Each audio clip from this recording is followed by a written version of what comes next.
Bowman here from BW1.com. I'm going to give you some tips on how to better use your camera on your Samsung Galaxy S3.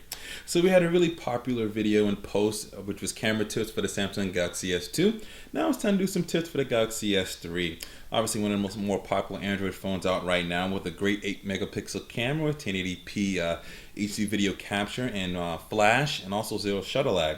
So one of the first tricks I'm going to show you here is has to do with some of the motion settings. So obviously you can access the camera quickly by just having a shortcut there and the camera will open up just like that, as you can see there. But what I want to do is something a little different here, which I'm going to show you. When you have the motion set, you can actually power it on here, and if you tap on the screen then rotate, you can open up instantly to the camera just like that. As you can see there, it's pretty cool.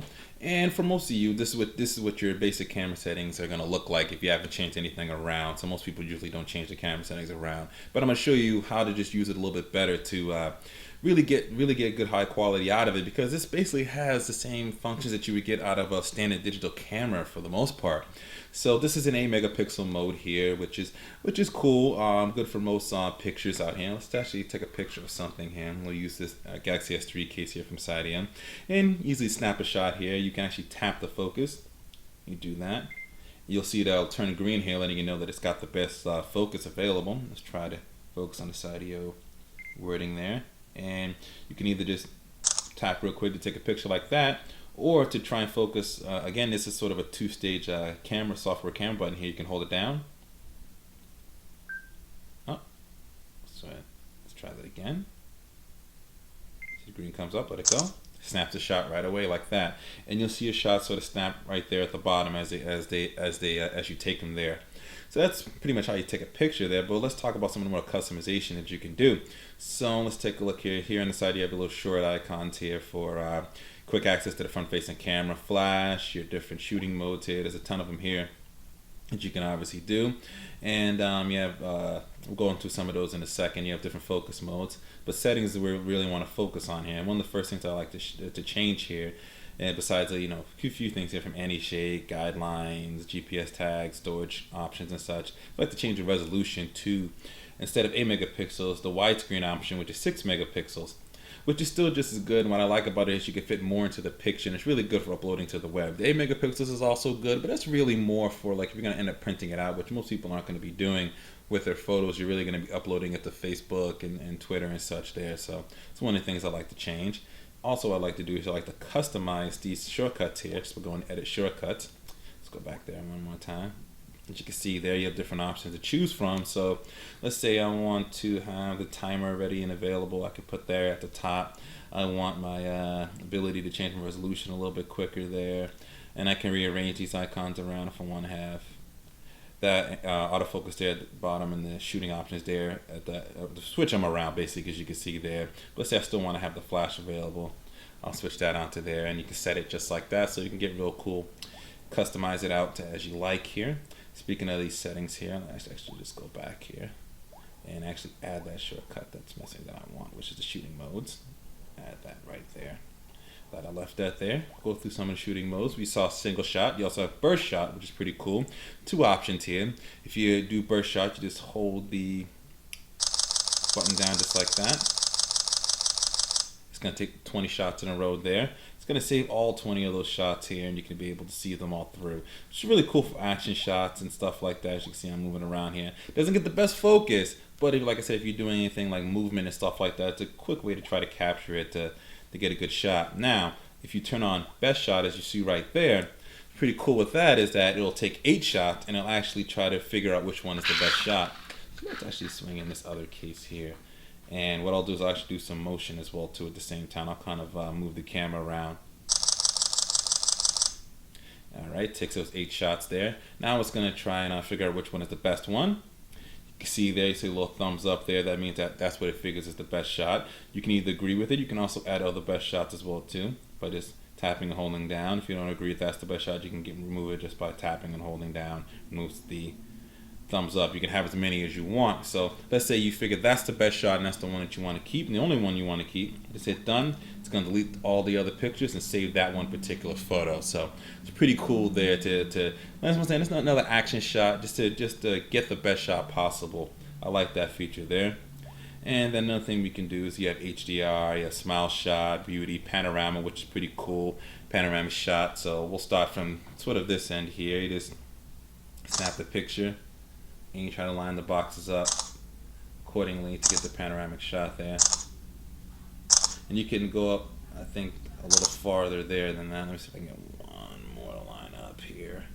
You can stop it at any time too, so if you want to stop it there, you can just go like that to stop it. And it's going to create the panorama for you. And you can see kind of what it looks like here. It's a little blurry there, but this is really good for catching great like scenes, such as like let's say you're in the Grand Canyon, the Grand Canyon. It's a little bit better than great out there, and you want to just get a really cool shot of the entire Grand Canyon and the vista and stuff. That's a really cool mode you can use that with. Now it's in 2 megapixels as far as the resolution is concerned with that, so it's a little bit lower quality, but you get that really cool shot. All right, and we also have two cool features here. You do have share shot and buddy photo share. Now I'm going to show you how share shot works, which is a really cool feature. And you really need 2 Galaxy S3 devices to be able to do this. So in share shot mode, you're able to share photos as you snap them with another Galaxy S3 here, which we have available. So we'll go ahead and have the same settings set on this one here to open up the camera, and we'll set this camera also for go into shooting mode here. We'll also set it up here for share shot as well too. Make sure these both should be sharing with one another. You have to turn on Wi-Fi Direct to have that capability. You should see who you're sharing with here at the top. It says unknown since I don't have a name, so it knows I'm sharing with that buddy there, and unknown. All right, let's see. Tap that here. It knows I'm sharing with unknown because I haven't named them yet for either one of them. But basically what you would do here is whatever picture you take on here will show up on here. So let's snap a picture of these cases together. Quick one there. Now that shot should show up here on the bottom. You can see right there it showed up, popped up there. And let's take another shot here, right there. And that shot shows up right here at the bottom. So however many Galaxy S3 phones you have, I think you can connect up to 5 at the same time, I believe, and doing it through Wi-Fi Direct, so you have them all connected, and you can share as many photos as you want to as you're snapping them through there. But it's only through this mode, so you can be kind of particular. So if you don't want to share at a certain point, you can just come out of the mode by changing the mode settings there to go to cartoon or something like that, and then you won't be sharing your photos with the other people that are sort of in the share shot mode there with you with the Galaxy S3. Now, what I really like about this and recommend using this for is definitely for parties, weddings, baby showers is really cool for that type of feature. Bar mitzvahs, things like that. All those sort of things where you're gonna have a bunch of people sort of with the same phone. You want to share the shots so everybody has the ability to just take the photos with them. So you got somebody, maybe a long distance relative that's got a Galaxy S3, and then you have one as well too. And you don't want to have to worry about emailing and sending pictures along through the party. You can share it just using cool share shot feature here and share your photos along as you want. Found that to be a pretty cool feature there, so I like that. And go ahead and head back out of that mode here.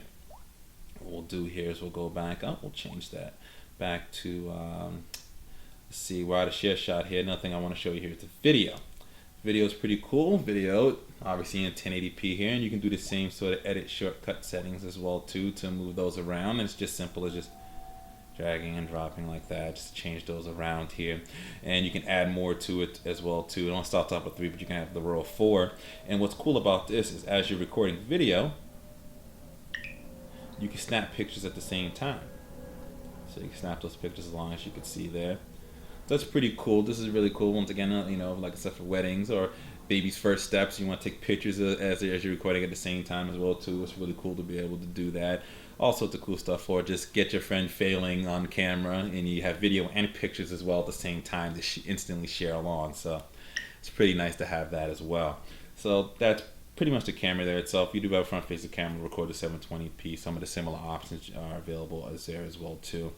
But that's pretty much my tips here for the Galaxy S3 camera. As you can see here, you have a pretty powerful camera with a lot of options on it. They make it really simple to use, and it just really takes a few clicks and a few just customizations around to really get that high quality photo and get that picture and get that, to capture that moment really, really well. So definitely check this out if you found this very helpful. Definitely share this along here and give it a like. If you have any questions, post that down below here on the YouTube video or at the main posting at bw1.com. Be sure to subscribe to our YouTube page here. Follow us on all our social networks from Twitter, our Facebook fan page, Pinterest, Google+. The link to that is in the description. And always remember to live your tech world in high definition.